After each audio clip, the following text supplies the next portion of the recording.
Você ouve agora Portal Sudoeste Notícias, segunda edição. Tudo sobre os acontecimentos mais importantes você fica sabendo aqui. Portal Sudoeste Notícias, segunda edição.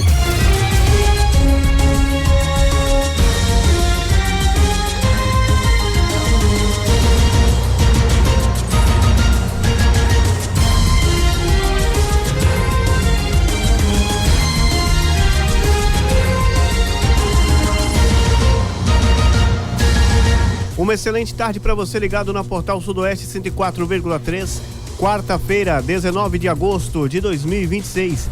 A partir de agora começa o Portal Sudoeste Notícias, segunda edição, levando até você as principais notícias da nossa região, da Bahia, do Brasil e do mundo, com informação, credibilidade e prestação de serviço. Envie a sua denúncia, reclamação, sugestão ou informação pelo nosso WhatsApp 77-3444-1043. Você também acompanha a nossa programação ao vivo pelo site www.radioportalsudoeste.com.br ou pelo aplicativo da Portal Sudoeste. Está no ar o Portal Sudoeste Notícias, segunda edição, da apresentação de Samuel Tadeu e Luiz Brito. Boa tarde, Luiz. Muito boa tarde para você, Samuel Tadeu. Boa tarde para você, ouvinte, para você que está do outro lado aí acompanhando o Portal Sudoeste Notícias, segunda edição, que começa a partir de agora com muita informação no seu rádio. Portal Sudoeste Notícias e a previsão do tempo. Olha, de acordo com o Climatempo, sol com algumas nuvens. Hoje não há previsão de chuvas, mínima de 14 com a máxima de 27 graus. Você está ouvindo Portal Sudoeste Notícias, segunda edição. Muito bem, Portal Sudoeste Notícias, segunda edição, apenas começando para você. E estamos por aqui deixando você bem informado.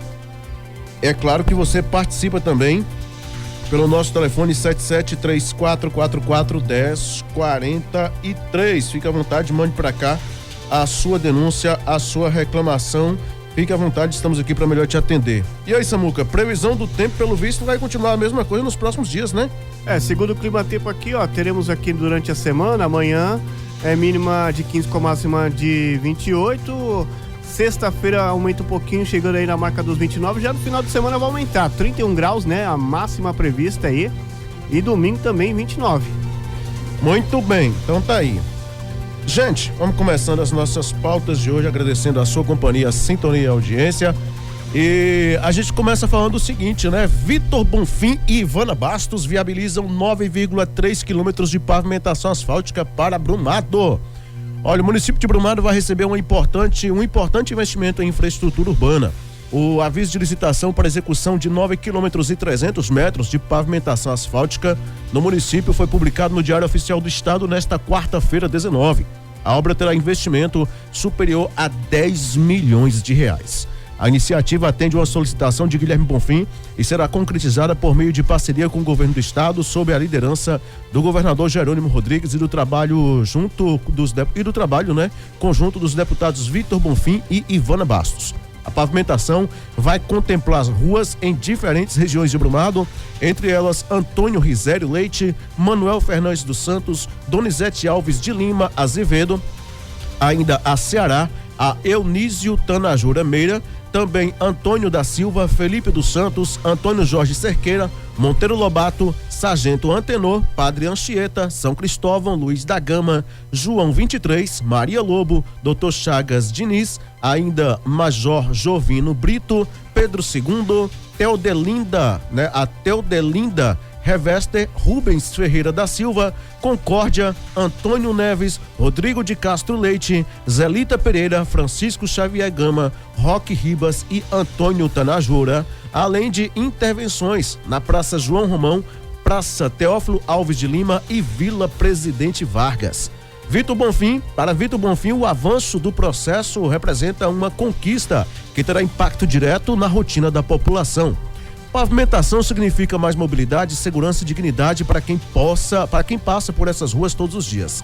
Essa conquista é resultado da escuta das necessidades de Brumado, da parceria com o governador Jerônimo Rodrigues e do trabalho conjunto com Ivana Bastos e Guilherme Bonfim para transformar uma demanda do município em resultado concreto para a população, destacou, portanto, aí o parlamentar, o Vitor Bonfim. Então, o município de Brumado recebendo aí este investimento, 9 quilômetros e 300 metros, né?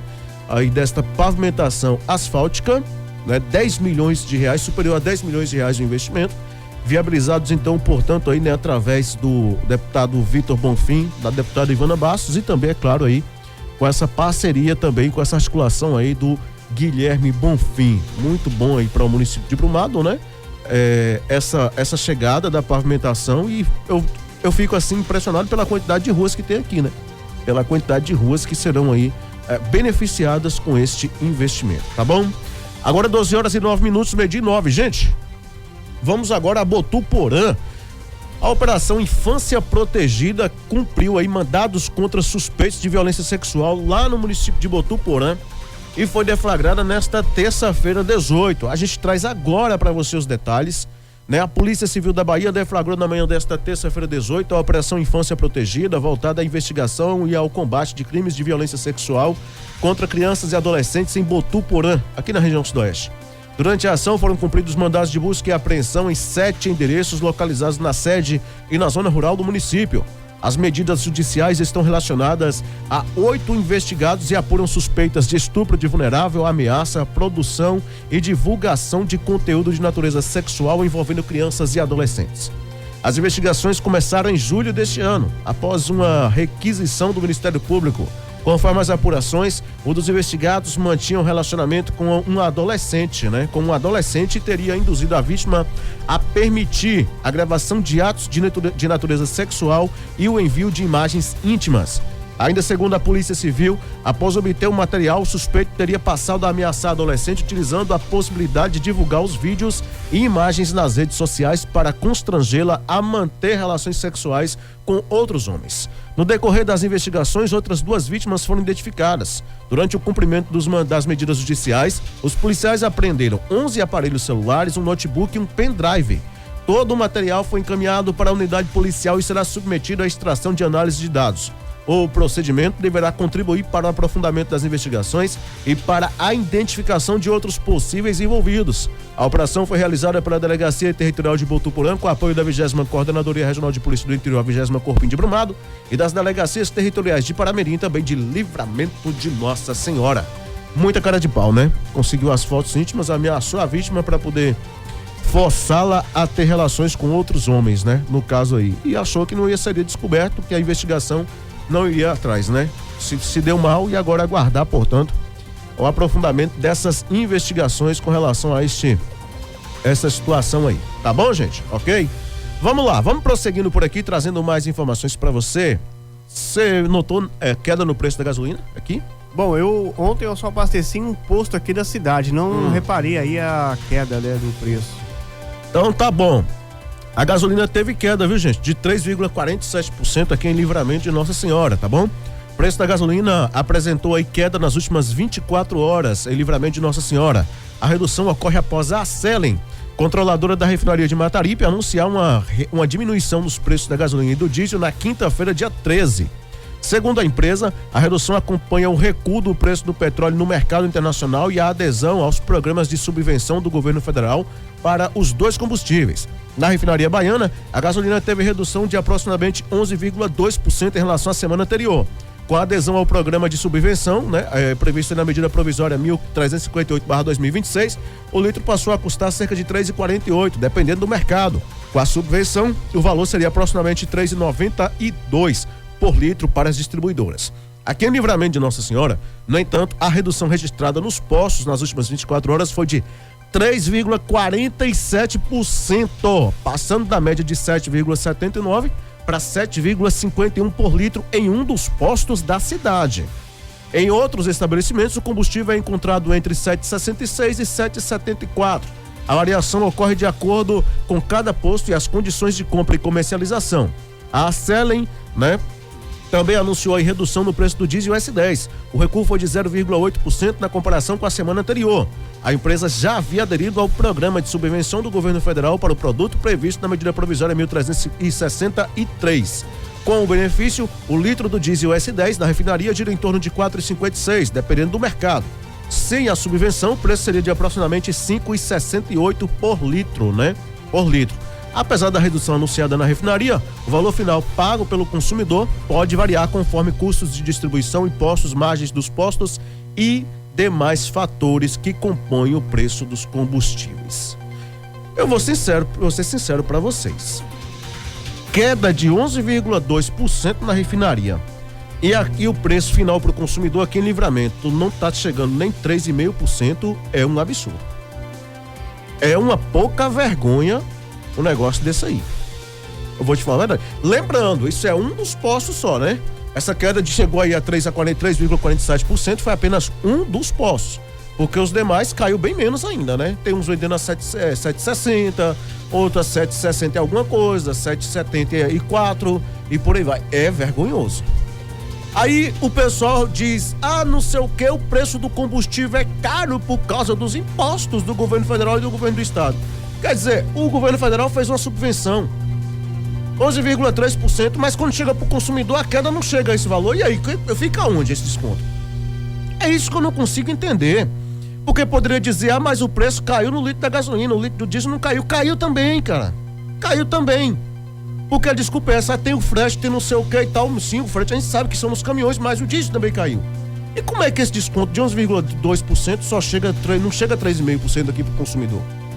Isso aqui comparando um posto somente, porque os demais nem essa desconto de 3,47% não teve. É isso que eu não consigo entender. Mas a culpa é sempre do governo, Agora não, né? Agora é do governo. Na gestão anterior não era não. O de lá não tinha culpa de nada. Não tinha culpa. Esse aí tem, né? O atual presidente tem, o outro não tinha não.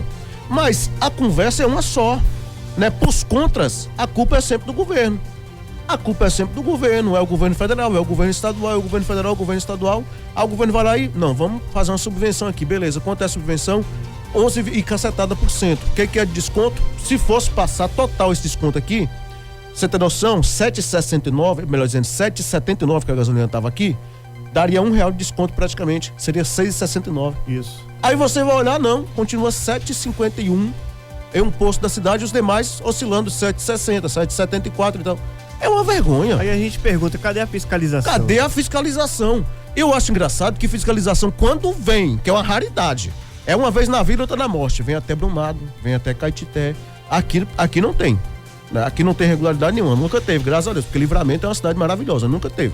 É o combustível mais caro um dos mais caros do Brasil e não chega a nenhum tipo de fiscalização. E o pau quebra e o povo se lascando e pagando a gasolina mais cara, uma das mais caras do nosso país. É um absurdo, viu? É difícil, meu irmão, a situação. O povo sofre, pelo amor de Deus, viu? Complicado, viu? Seu Samuel Tadeu e ouvintes. Vamos prosseguindo por aqui, trazendo mais informações. E a gente vai falar agora o seguinte. Lembra que a gente falou ontem aqui sobre o falecimento da Laura Cardoso?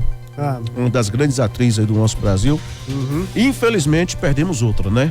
A Glória Menezes, viu, gente? Uma das maiores atrizes do país, morreu aí no Rio de Janeiro aos 91 anos. A atriz Glória Menezes, um dos grandes nomes da história da dramaturgia brasileira, morreu nesta terça-feira 18, no seu apartamento no Rio de Janeiro, aos 91 anos. Segundo a assessoria de imprensa da artista, a morte foi por causas naturais. Glória construiu uma carreira em mais de 6 décadas de teatro, no cinema e na televisão, e atuou em mais de 40 novelas da Globo. Glória Menezes nasceu em Pelotas, no Rio Grande do Sul, em 19 de outubro de 1934. Seu nome de batismo era Nilcedes Soares de Magalhães. Ela iniciou a carreira artística no teatro e posteriormente se destacou na televisão e no cinema. Na Globo, estreou em 1967 na novela Sangue e Areia, como a heroína Dona Sol. Na trama, fez par romântico com Tarcísio Meira, morto de Covid em 2021, com quem manteve uma das uniões mais conhecidas da televisão brasileira. Os dois foram casados por quase 6 décadas até a morte do ator em 2021. Existe um respeito mútuo do trabalho de cada um e uma colaboração amiga, porque não existe amigo maior do que o Tarcísio. E eu me considero a melhor amiga dele também. Trocamos críticas construtivas para que estejamos sempre melhorando, disse Glória em entrevista ao Memória Globo. Ao lado de Tarcísio, Glória protagonizou outras produções marcantes e também estrelou o seriado Tarcísio e Glória, exibido em 1988. Glória Menezes atravessou diferentes fases da teledramaturgia brasileira e esteve em novelas de grande repercussão. Entre os trabalhos estão Irmãos Coragem, em 1970, O Homem que Deve Morrer, em 1971, Cavalo de Aço, em 1973, Pai Herói, em 1979, Guerra do Sexo, em 1983, Brega e Chique, 1987, Rainha da Sucata, em 1990, Deus nos acuda, em 1992, A Próxima Vítima, em 1995, Torre de Babel, em 1998, Senhora do Destino, em 2004, A Favorita, em 2008 e Totalmente Demais, em 2015. Em Rainha da Sucata, Glória interpretou Laurinha Figueroa, uma das personagens mais lembradas de sua carreira. A novela voltou a ser exibida pela Globo em 2025 e 2026, colocando novamente a atriz em destaque entre o público. Seu último trabalho em uma novela foi Totalmente Demais, em 2015. Depois, a atriz passou até a rotina mais discreta e longe das produções de televisão. Em 2026, ela voltou a ser homenageada pela Globo na Calçada da Fama da emissora. A novela Totalmente Demais também é uma produção muito bacana. Para quem não lembra aqui, vou relembrar, que mostrava a história de Elisa, né? Uma menina que sonhava em ser modelo e tal. O Arthur a encontrou em uma beira de estrada, enfim, ela sofria abusos do próprio padrasto, entre outras coisas e tal, aquela coisa toda. Foi pro Rio de Janeiro buscando ser atriz, né? Acabou aí indo pro Rio de Janeiro, ela fugiu, na verdade, de casa.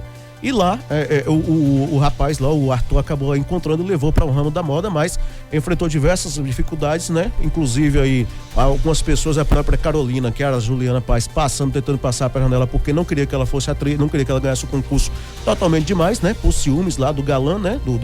Que eu esqueci o nome dele aqui agora, que é o Arthur, o Fábio Assunção, interpretado por Fábio Assunção. E ela realmente vai vencendo etapa por etapa e acaba vencendo o concurso Totalmente Demais, e por isso tem o nome da novela Totalmente Demais. Muito bacana. E esse foi o trabalho, portanto, aí desta fera da televisão brasileira, que é a nossa querida Glória Menezes, né? Que infelizmente nos deixou ontem. Duas pessoas maravilhosas, duas grandes atrizes, a Glória e a Laura, infelizmente acabaram falecendo, né? Uns dizem que foi as duas no mesmo dia. Outros dizem que o falecimento da Laura foi na segunda-feira. Outras fontes de imprensa dizem que foi ontem. A gente não sabe exatamente qual foi a data, mas acredito que foi na segunda-feira à noite, né? Mas tá aí, ou seja, num período aí de menos de 24 horas, duas grandes atrizes se despedindo do nosso Brasil aí, se despedindo do público brasileiro, infelizmente, né? Vamos falar do Jerônimo Rodrigues, que vai cumprir a agenda, viu, gente? Fim de semana vai estar quente aqui no sudoeste da Bahia neste domingo, viu? Olha aí, né? O governador da Bahia, né, e candidato à reeleição, o Jerônimo Rodrigues, do PT, terá uma extensa agenda de campanha neste domingo, dia 23, com passagens por 6 municípios da região sudoeste da Bahia. A mobilização contará com a presença aí de candidatos ao Senado, né, o Rui Costa e o Jacques Wagner, além de candidatos a deputados estaduais e federais que integram o grupo político. A programação terá início pela manhã, em Boquira, às 7h30, com uma carreata. Na sequência, a comitiva seguirá para Macaúbas, onde a segunda carreata está prevista às 9h30. Ao meio-dia, Jerônimo participa de nova carreata em Caturama. Uma hora depois, às 13 horas, a agenda continua em Paramirim. No período da tarde, a comitiva chega a Livramento de Nossa Senhora, onde será realizada uma carreata às 15 horas. A programação será encerrada em Brumado, às 18 horas, com um comício, último compromisso previsto na agenda do candidato para o domingo. Ao longo do dia, Jerônimo deverá percorrer centenas de quilômetros entre os municípios em uma agenda voltada à mobilização de apoiadores e ao fortalecimento da campanha eleitoral da região.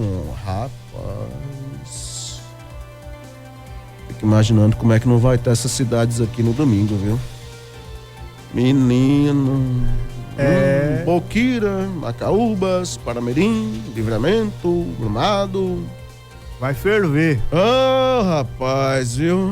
A galera gosta, né? A galera gosta, independente do lado do partido, o povo gosta desses movimentos, dessas carreatas, enfim, né? A festa da democracia, né? Então. E a máxima prevista é para 29 graus. No domingo? 29? Rapaz. Ou seja, a máxima prevista no clima-tempo, né? Porque o clima-tempo hoje. Porque o clima-tempo é assim, marca 29, mas quando chegar aqui na hora vai estar 38, 39 graus. Por aí. Ele sempre tem essa mania de colocar e ninguém entende nada, né? Parece que coloca um pouco mais abaixo, não sei porquê. Vai lá, temos participação aí no WhatsApp? Daqui a pouquinho a gente traz aqui as participações. Ok. Gente, policiais militares do 24º Batalhão participam de capacitação para atuação na Ronda Maria da Penha em Vitória da Conquista. Isso mesmo, viu? Policiais militares do 24º Batalhão de Polícia Militar participaram durante a última semana de uma capacitação voltada à atuação da Ronda Maria da Penha no combate à violência doméstica e familiar contra a mulher. A formação foi realizada na sede, da RMP em Vitória da Conquista. A capacitação reuniu profissionais da rede de proteção e combinou conteúdos teóricos, atividades práticas e simulações com o objetivo de aprimorar o atendimento prestado às mulheres vítimas de violência. A programação contou com palestras e painéis conduzidos por autoridades especialistas, entre elas a juíza de direito doutora Janine, a professora doutora Tarcísia Castro da Universidade Federal da Bahia, UFBA, a delegada titular da Delegacia Especializada de Atendimento à Mulher, DEAN, de Vitória da Conquista, doutora Cristi, e também a tenente PM Velânia, comandante da Ronda Maria da Penha local, acompanhada da equipe. Entre os assuntos abordados estiveram a construção da cultura de paz, o papel da mulher na sociedade contemporânea, aspectos práticos na Lei Maria da Penha, o fluxo de atendimento da DEAN e os protocolos operacionais padronizados utilizados pela Ronda Maria da Penha. Além das atividades em sala, os policiais participaram de momentos práticos, incluindo testemunhos de mulheres assistidas pela Ronda Maria da Penha, simulações de rotina e visitas técnicas ao Núcleo Viva e ao Centro de Referência Albertina Vasconcelos. Um dos objetivos da capacitação é ampliar o conhecimento dentro da própria corporação. O comandante do 24º Batalhão de Polícia Militar, Tenente Coronel PM Pontes, destacou que os ensinamentos adquiridos durante a formação serão compartilhados, melhor dizendo, com novos policiais que também deverão integrar a Ronda Maria da Penha. Essa capacitação é um divisor de águas. O conhecimento adquirido aqui não fica restrito a quem participou diretamente. Ele será multiplicado para os novos policiais do 24º Batalhão. Garantir que todo o nosso efetivo esteja alinhado, sensível e taticamente preparado para lidar com a violência doméstica é fundamental para prestarmos um serviço de excelência e salvar vidas, declarou aí, portanto, o Tenente Coronel PM Pontes. A formação busca fortalecer a preparação dos policiais para o atendimento a ocorrências relacionadas à violência doméstica e familiar, aliando, portanto, conhecimento sobre a legislação, protocolos de atuação e uma abordagem mais humanizada às mulheres assistidas pela rede de proteção. Então tá aí, Ronda Maria da Penha em Brumado, sendo aí, entrando em ação, brevemente já deve estar, não sei se já está em prática ou não, ou se será ainda implantado. Mas, para isso, claro, os policiais também precisam ter toda a técnica, todo o conhecimento, enfim, fazer o seu aperfeiçoamento, o que foi prontamente feito pelo 24º Batalhão durante esse encontro aí, portanto, lá em Vitória da Conquista. Governo Federal reconhece situação de emergência por estiagem em Boa Nova. O governo federal reconheceu a situação de emergência em Boa Nova, no sudoeste da Bahia, em razão da estiagem. A portaria com reconhecimento federal foi publicada no Diário Oficial da União desta terça-feira, dia 18. Com a medida, a Prefeitura de Boa Nova fica apta a solicitar recursos do governo federal para ações de assistência à população afetada pela seca. Entre os itens que podem ser financiados estão as cestas básicas, água potável, refeições para trabalhadores e voluntários, além de kits de higiene, limpeza e dormitório. Para solicitar os recursos, os municípios que tiveram a situação de emergência reconhecida devem encaminhar as solicitações por meio do Sistema Integrado de Informações sobre Desastres. A partir das informações apresentadas nos planos de trabalho, a equipe técnica da Defesa Civil Nacional avalia as metas e os valores solicitados pelo município. Caso o pedido seja aprovado, uma nova portaria é publicada no Diário Oficial da União com o valor dos recursos a serem liberados, Luiz Brito. Então tá aí, esse é reconhecimento de emergência, por estiagem lá no município de Boa Nova, aqui mesmo também, na região sudoeste da Bahia. Tá ok, gente? Certinho? Lá em Bom Jesus da Lapa, um acidente entre duas motocicletas, deixou aí um morto e uma pessoa ferida, viu, gente? Lá em Bom Jesus da Lapa, esse acidente foi nesta terça-feira 18, viu? Vamos aos detalhes. A matéria diz o seguinte: um acidente envolvendo duas motocicletas deixou um adolescente morto e uma mulher ferida na manhã desta terça-feira 18, na Avenida Santa Catarina, em Bom Jesus da Lapa. Segundo informações da Polícia Militar, a ocorrência foi registrada por volta das 10h30. Ao chegarem ao local, os policiais encontraram as duas motocicletas envolvidas na colisão. Uma Honda CG 150 Titan e uma Honda 150 Fan. Equipes de emergência prestaram os primeiros socorros e encaminharam os envolvidos para a UPA 24 horas. Na unidade de saúde, a equipe médica informou que Gustavo Oliveira de Jesus, 17 anos, não resistiu aos ferimentos. A outra envolvida no acidente, a Rutani Pinheiro de Carvalho, 44 anos, sofreu lesões leves e recebeu aí atendimento médico. Após a ocorrência, a Polícia Militar realizou a desobstrução da via e confeccionou o registro de acidente de trânsito RAT. O Departamento de Polícia Técnica foi acionado para realizar os procedimentos periciais. As motocicletas foram apresentadas na 24ª Coordenadoria Regional de Polícia do Interior Corpim, onde foram adotadas as medidas cabíveis. As circunstâncias e a dinâmica da colisão serão investigadas pelos órgãos competentes. Mas fato é que lá em Bom Jesus da Lapa, portanto, ontem pela manhã, esse adolescente perdendo a vida e essa mulher ficando ferida, então, nessa colisão envolvendo essas duas motocicletas aí na cidade de Bom Jesus da Lapa, viu, gente? Situação realmente lamentável. Ex-prefeito de Ibicoara e ex-presidente da Câmara são multados pelo TCM Bahia. Os conselheiros do Tribunal de Contas dos Municípios da Bahia julgaram procedente, durante sessão realizada nesta terça-feira, dia 18, uma denúncia apresentada contra o ex-prefeito de Ibicoara, Haroldo Aguiar, o então presidente da Câmara Municipal, o vereador Adão Assunção dos Santos. A decisão está relacionada a irregularidades apontadas nos exercícios de 2017 e 2018 e determinou a aplicação de multa individual de 3,5 mil aos dois gestores. A denúncia foi apresentada pelo vereador Neilton Amorim Ferreira e apontou uma série de possíveis irregularidades envolvendo a Prefeitura e a Câmara Municipal.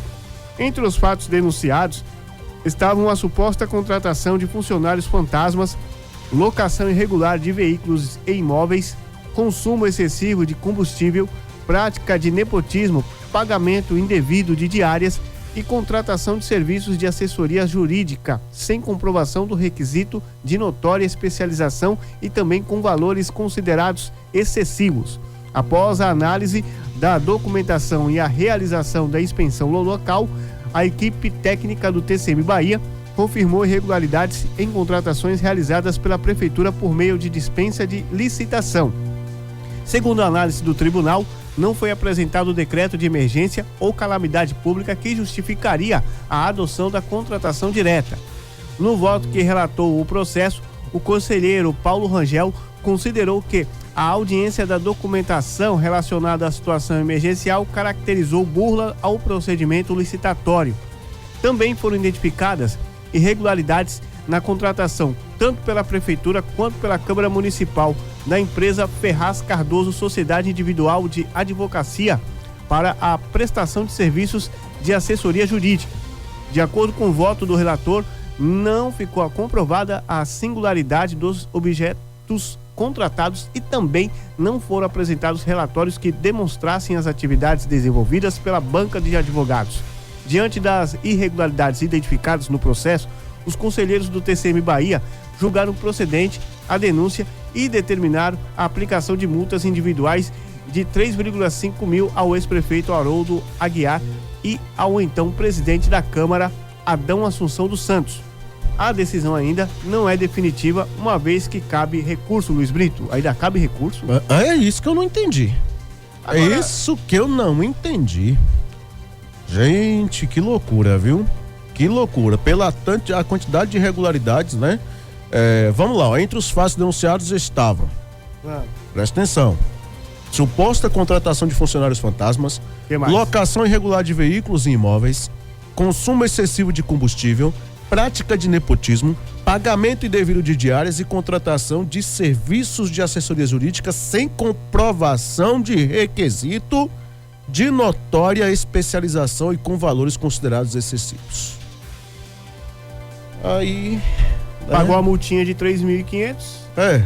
O ex-prefeito, né? O ex-prefeito lá do município e também o ex-presidente da Câmara. Mas aí só a multa.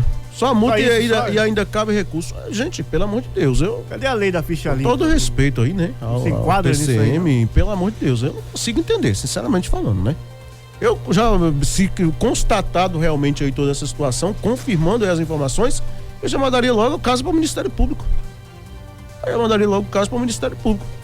Né? Paga a multa lá e tá apto a ser eleito de novo. Exatamente, né? Então, É difícil, né? Não consigo entender.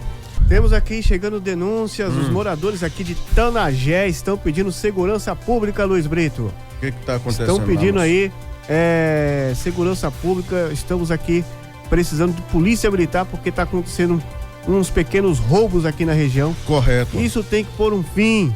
É um morador indignado de Tanagé, o povo tá com medo, Luiz Brito. Correto. Inclusive, Samuel Tadeu e ouvintes, a gente falou aqui outra hora, a gente falou em outro momento aqui, sobre essa questão, né? Que eu só vejo, a discussão que eu vejo hoje na Câmara vai ter cavalgada não sei aonde, a cavalgada não sei aonde é movimento político, não sei o quê. Eu acho que toda festa é movimento político.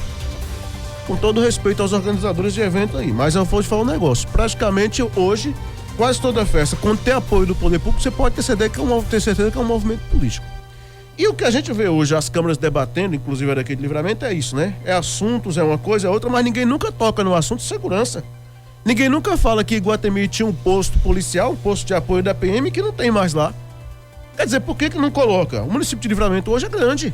E você vê Itanagé, seria interessante ter um posto de apoio, principalmente em Iguatemi.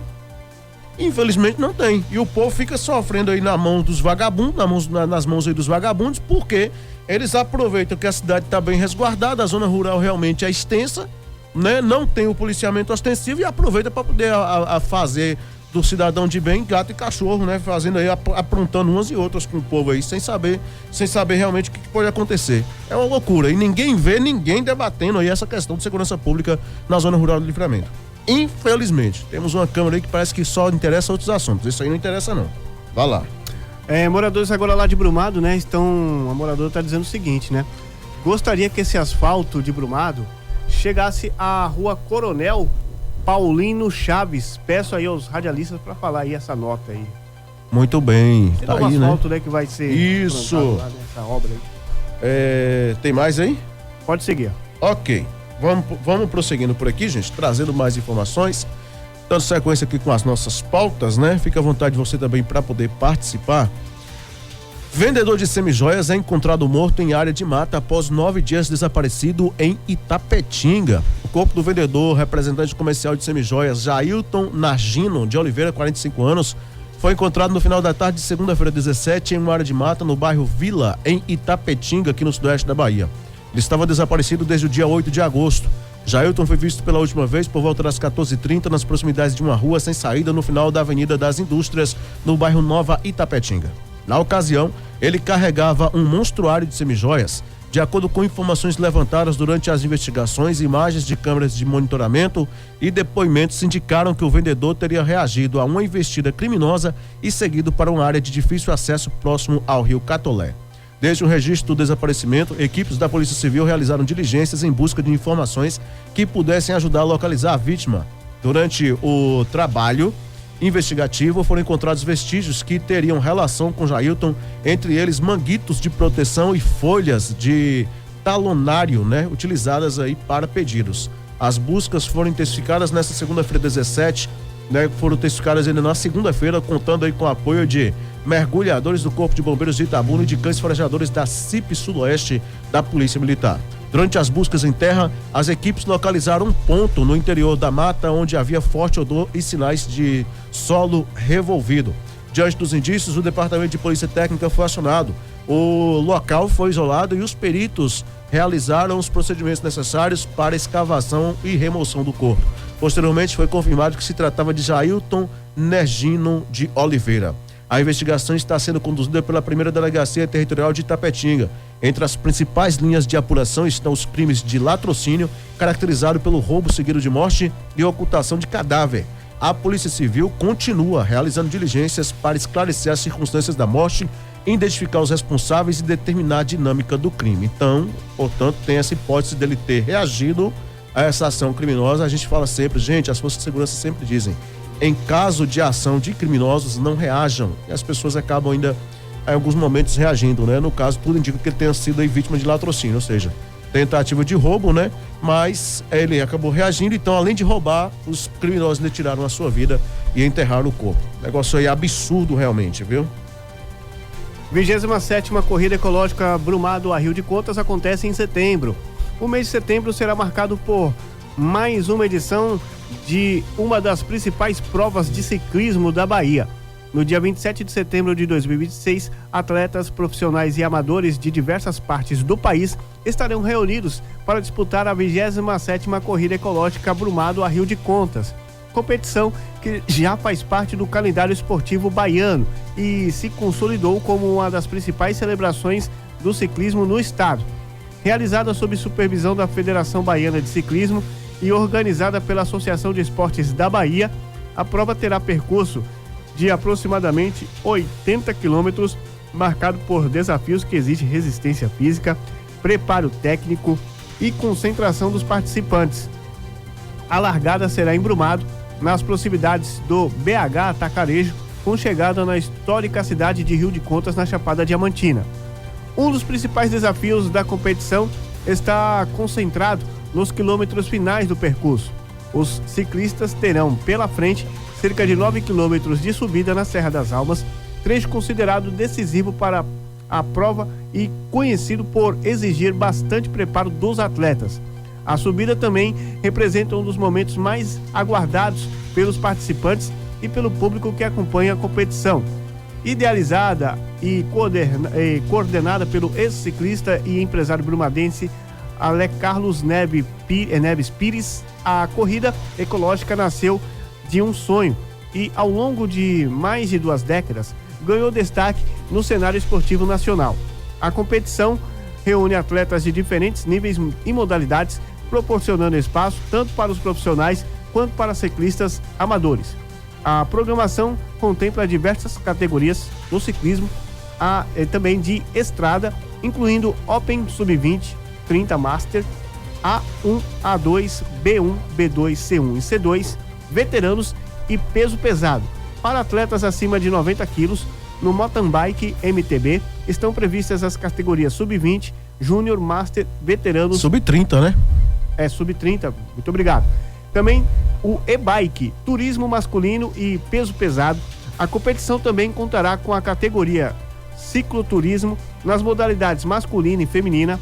A categoria é voltada principalmente para ciclistas amadores de MTB e Speed que desejam enfrentar o mesmo percurso da prova oficial, incluindo os cerca de 80 quilômetros e o desafio da Serra das Almas. A 27ª edição da Corrida Ecológica Brumado a Rio de Contas terá mais de 20 mil em premiações, aumentando a disputa pelas primeiras colocações.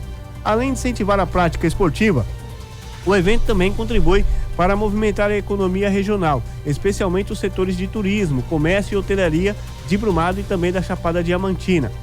De acordo com a organização, a expectativa é de que a realização da prova gere mais de 140 empregos diretos e indiretos para ampliar a segurança dos participantes. As inscrições incluem cobertura de seguro para acidentes pessoais. As inscrições já estão abertas e o lote também promocional está disponível. As vagas são limitadas e a organização orienta os interessados também aí a garantir a participação antecipadamente. A largada da 27ª Corrida Ecológica Brumado a Rio de Contas acontece no dia 27 de setembro em Brumado, com destino a Rio de Contas. A prova promete reunir esporte, superação, aventura e integração entre atletas de diferentes regiões do país em um dos cenários mais desafiadores e tradicionais do ciclismo baiano. Luiz Brito, você tem coragem de fazer inscrição aí? Não. Nem 10 quilômetros, pelo menos? Nada. Eu tô com preguiça de andar de moto, imagina pra andar de bicicleta. Ainda mais se tiver aquele sol. Ainda mais se tiver aquele sol escaldante, você tá maluco. Quem enfrenta esse negócio aí é Júnior, da Júnior Calçados, né? É Júnior. Mas você tá fazendo academia aí, que eu tô sabendo. Então, até academia eu tô na preguiça danada de ir, já tem um tempo que eu não vou. Aí tem Júnior, da Júnior Calçados. O que temos mais aqui? Temos esqueci o nome do rapaz aí, cabeleireiro, que também faz esse trabalho aí, né? Participa sempre aí dessas disputas. Toninho, aí, não, por aí né? vai. Toninho? Não, acho que é o outro. Enfim, e tem essa galera aí, né? Tem essa galera amante aí, realmente aí, né? Da bike que participa sempre. Agora, vou ser sincero, seu Luciano Santos, providencia aí o senhor, lá em Amorim, lá eu não sei se vai mais, né? Que lá disse que tava meio devagar também pra correr mas disse que tava meio devagar da perna, não sei se vai mais, né? Mas eu vou te falar um negócio, eu de moto daqui pra Brumado eu já vou com preguiça, imagina uma bike, ou de lá pra cá. E outra coisa, de Brumário até Livramento, talvez até arriscaria. Agora para Rio de Contas, não, subir essa ladeira aí. Você espera onde você mora ali e vem de lá pra cá. Pode até ser, né? Pode até ser. Mas Samuel Tadeu e ouvintes, muito importante, viu? Essa corrida aí, né? Essa corrida ecológica entre Brumário e Rio de Contas, né? Parabéns aos organizadores, que ocorra tudo bem, que os participantes procurem o quanto antes aí para poder garantir aí a sua inscrição, realmente muito bonita, inclusive, e que as pessoas pedalem, lembrando também que o esporte, a gente fala assim brincando, mas o esporte é importante, é saúde principalmente, né? Saúde mental, saúde para o corpo, saúde para tudo, então pedalem, faça, e principalmente o ciclismo é realmente uma modalidade incrível para a mente, para o corpo, entre outras coisas, né? Uma terapia brilhante, né? Não só o ciclismo, como diversos outros tipos de esporte, né? Lembrando que o ciclismo e a natação são maravilhosos, entre outros também, então pedalem, faça assim aí, participem, muito importante, muito bacana, eu tenho certeza que vai ser mais uma etapa, mais uma edição aí de sucesso em toda a região. Agora, 12h57, idoso de 63 anos é preso por descumprir medidas protetivas e ameaçar mulher em Caetité. Um homem de 63 anos foi preso pela Polícia Civil nesta terça-feira 18, na Fazenda Paraguai, zona rural de Caetité, em cumprimento a um mandado de prisão preventiva. A ordem judicial foi decretada após relatos de descumprimentos reiterados de medidas protetivas concedidas a uma mulher.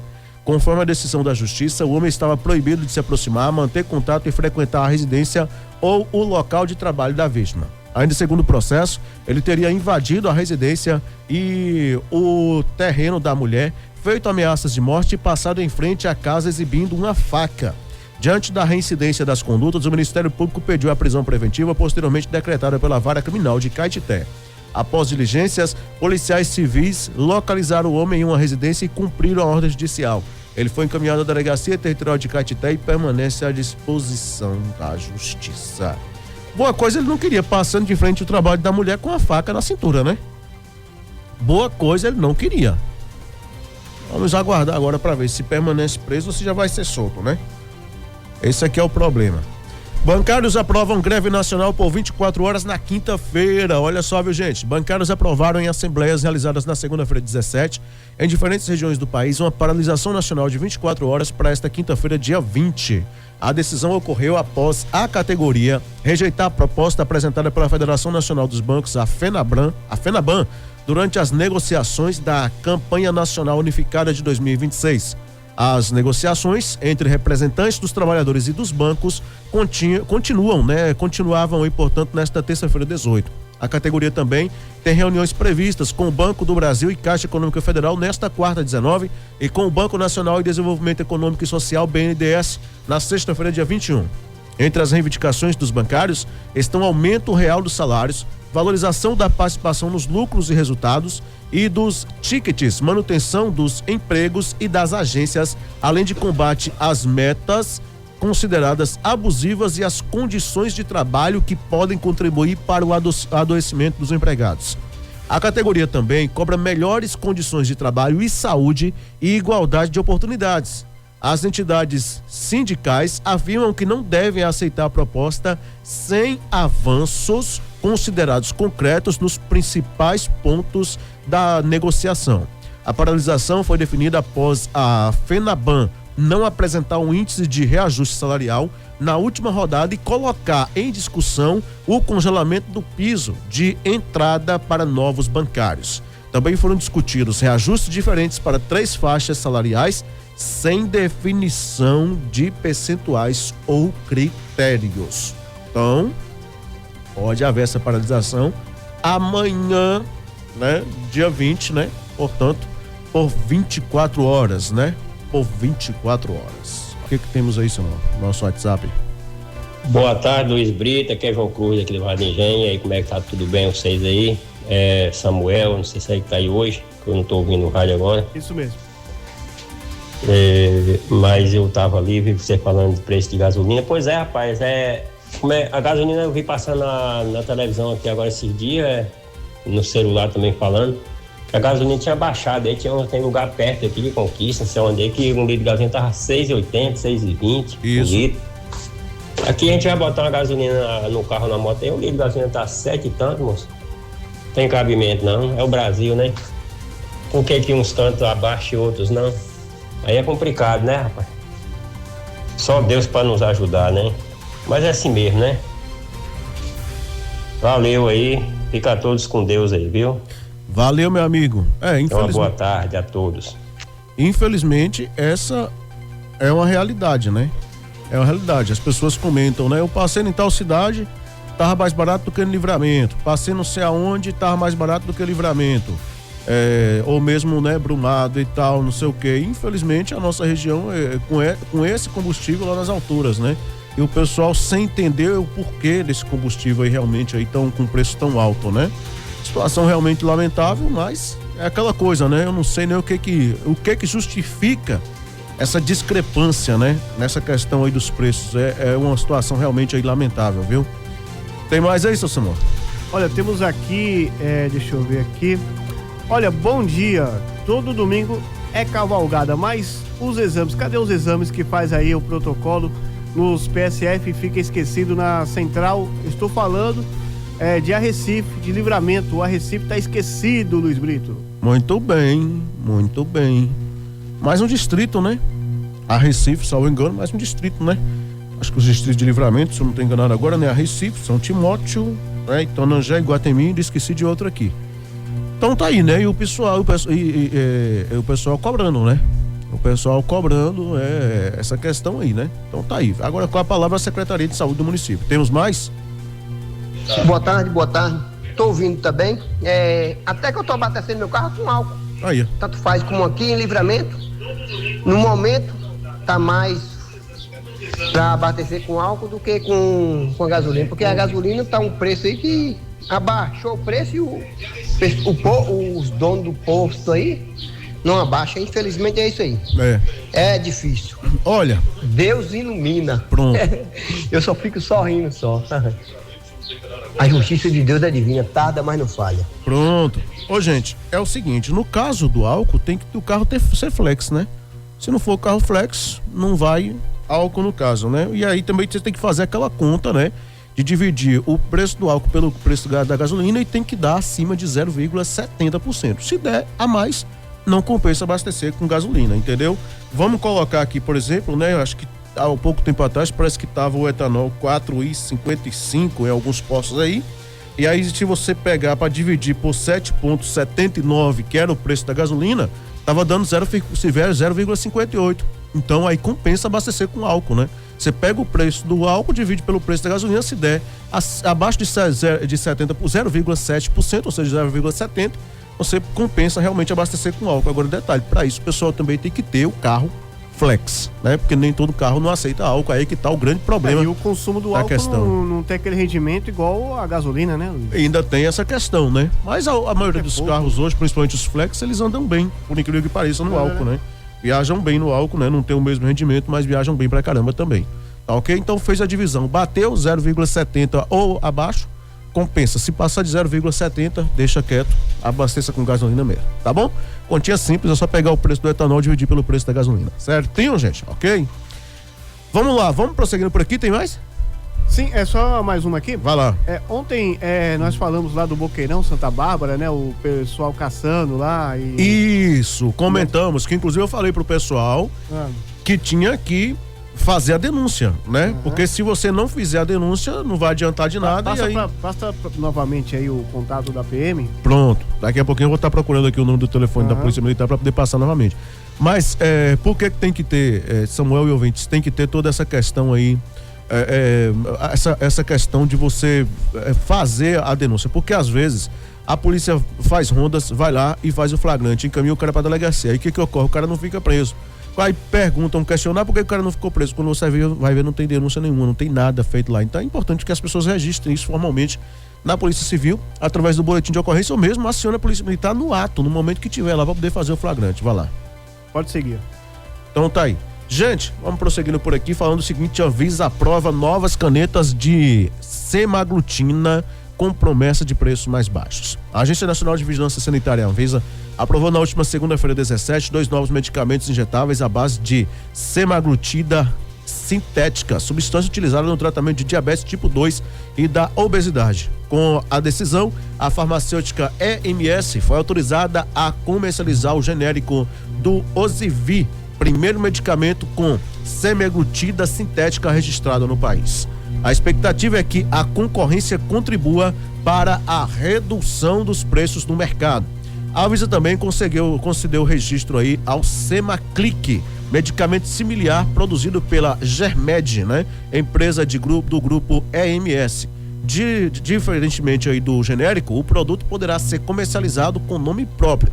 Os medicamentos devem ser utilizados em conjunto com dieta e prática de atividades físicas, né? E tem a aplicação aí semanal e precisam aí ser armazenados sob refrigeração entre 2 e 8 graus Celsius. A Anvisa reforçou que a semaglutida só pode ser adquirida com receita médica em 2 vias e deve ser utilizada sob acompanhamento profissional. Porque assim, Samuel, existem os emagrecedores, existem. Eles estão aprovados pela Anvisa, Mas para isso, as pessoas não é só chegar lá, eu vou comprar e vou usar. Não é assim. Tem que ter acompanhamento profissional, tem que ter a pessoa especializada para poder dizer realmente se você deve ou se não deve tomar, se pode ou se não pode, se vai ter algum efeito colateral ou se não vai. Exatamente, o uso correto, porque senão pode acabar aí, em vez de melhorar a sua vida, pode acabar te prejudicando ainda mais. Então, se atente a procurar um profissional para fazer melhor avaliação, tá bom? Vamos com mais notícias, mais informações para você aqui no Portal Sudoeste Notícias, segunda edição. Homem é conduzido à delegacia após ser flagrado com drogas em Encruzilhada. Um homem foi conduzido à delegacia de polícia após ser encontrado com porções de drogas na tarde desta segunda-feira, dia 17, na localidade da Vila do Café, na zona rural de Encruzilhada, no sudoeste da Bahia. A ação ocorreu por volta das 15 horas e 50 minutos e integra o patrulhamento intensificado realizado pela Polícia Militar na região. Segundo a equipe da Companhia Independente de Polícia Militar, as equipes do PETO e do distrito de Vila do Café realizaram patrulhamento na região quando receberam informações sobre uma possível venda de entorpecentes em uma residência. As guarnições foram até o endereço indicado e localizaram um homem com características semelhantes às informadas. Conforme a Polícia Militar, ao perceber a aproximação dos policiais, ele tentou fugir, mas foi alcançado e abordado. Durante a busca pessoal, foram encontradas 5 porções de substâncias análogas à maconha e 3 porções de substâncias análogas à cocaína. O suspeito e os materiais apreendidos foram apresentados na Delegacia Territorial de Encruzilhada, onde a ocorrência foi registrada e encaminhada para as providências legais. 1h15, 1h15 agora, estamos com você por aqui trazendo mais informações no seu rádio e a gente fala o seguinte, gente, ação conjunta da Rondesp Meio Oeste, 28ª Companhia Independente de Polícia Militar, prende dupla com quase 700 gramas de drogas em Ibotirama. Uma ação conjunta envolvendo equipes da Companhia Independente de Policiamento Tático Meio Oeste, Rondesp Meio Oeste e do Pelotão de Emprego Tático Operacional PETO, da 28ª Companhia Independente de Polícia Militar, terminou com 2 suspeitos presos e a apreensão de drogas na última segunda-feira, dia 17, em Ibotirama, no oeste da Bahia. A ocorrência aconteceu por volta das 18 horas durante patrulhamento tático na BA-160, nas proximidades do povoado de Linha. As equipes policiais realizavam ações de fiscalização e abordaram 2 indivíduos que trafegavam em uma motocicleta. Durante a averiguação, os policiais localizaram aproximadamente 690 gramas de uma substância com características semelhantes à cannabis sativa. Também foram encontrados um aparelho celular iPhone 11, R$15 em espécie e a motocicleta utilizada pelos abordados. Após a localização do material, os 2 envolvidos foram conduzidos pelas equipes policiais. A motocicleta e os demais itens apreendidos também foram apresentados às autoridades.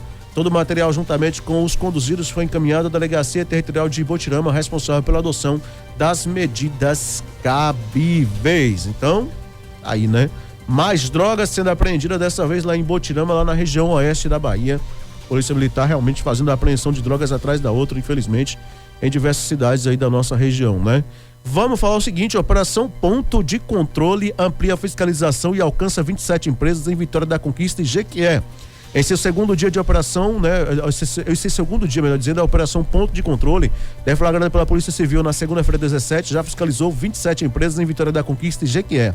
As ações que abrangem estandes de tiro, farmácias, estabelecimentos de explosivos, distribuidoras de produtos químicos e medicamentos e postos também de combustíveis prossegue até esta quarta-feira, 19. A operação tem como objetivo verificar a regularidade das empresas e estabelecimentos que desenvolvem atividades com produtos controlados, além do cumprimento de exigências legais. Durante a fiscalização, são verificados o cadastro obrigatório junto à Coordenação de Fiscalização de Produtos Controlados, órgão da Polícia Civil responsável pelas atividades de controle e acompanhamento de estabelecimentos que trabalham com produtos controlados, além da documentação e das condições necessárias para o funcionamento regular dos estabelecimentos. As empresas vistoriadas têm até o momento que apresentam, as empresas vistoriadas, né, têm até o momento que apresentaram algum tipo de irregularidades, terão 30 dias para se adequar a contar do momento da notificação. De acordo com a coordenadora, né, da fiscalização, a Daniela Fernandes, a ação fortalece os mecanismos de controle e fiscalização sobre produtos que, em razão de suas características e potencial de risco, estão sujeitos à fiscalização estatal, contribuindo para a prevenção de irregularidades e regularização dos estabelecimentos. Das empresas vistoriadas até o momento, nenhuma possui cadastro junto à Polícia Civil. Por isso, é necessária a análise da documentação pertinente para que possam exercer suas atividades regularmente. Esse cadastro é obrigatório para empresas que trabalham com produtos controlados, frisou. Então, portanto, aí a Daniela, nessa fiscalização que está sendo feita pela Polícia Civil hoje, né, até hoje, em Vitória da Conquista e Jequié, aqui no sudoeste da Bahia, viu? Número de jovens de 16 a 24 anos aptos a votar cai 22% em 16 anos no Brasil. O número de brasileiros de 16 a 24 anos aptos a votar caiu 22% nos últimos 16 anos, segundo o levantamento da Nexus, pesquisa em inteligência de dados, realizados com base em informações oficiais do Tribunal Superior Eleitoral TSE. Em números absolutos, o eleitorado jovem passou de 24,7 milhões em 2010 para 19,2 milhões em 2026. Uma redução de aproximadamente 5,5 milhões de eleitores. No mesmo período, o eleitorado brasileiro, como um todo, cresceu 17%, passando de 135,8 milhões para 158,8 milhões de pessoas aptas a votar. Com a redução da participação dos jovens, o grupo de 16 a 24 anos passou a representar uma parcela menor do eleitorado nacional.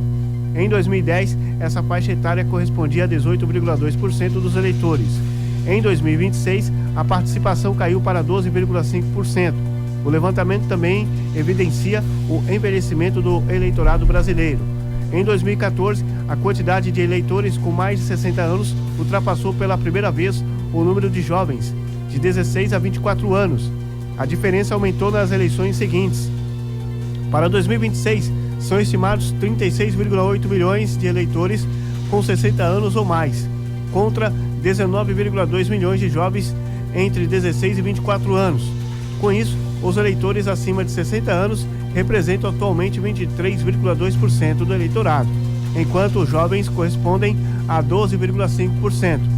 Segundo Marcelo Tokarczuk, da Nexus, a mudança acompanha o envelhecimento da população brasileira e reduz gradualmente o peso eleitoral dos mais jovens. Apesar da redução do número de jovens aptos a votar, a participação desse grupo nas eleições de 2022 ficou próxima da média nacional.